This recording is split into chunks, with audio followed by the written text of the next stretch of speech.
It has is relying on the leap of faith. In the case of Mr. Tory's and Mr. Ford's transit funding scheme, they're asking you to just trust them. And I don't think that's good enough. It's asking you to give them faith, and it's not based on fact. If anything that's not based on fact, then it's faith-based.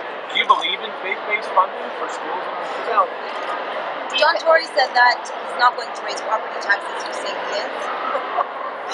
Now, see, Mr. Tory said that, and Mr. Ford said that they would not raise property taxes, and that somehow that there would be subways or tracks or whatever public transit improvement.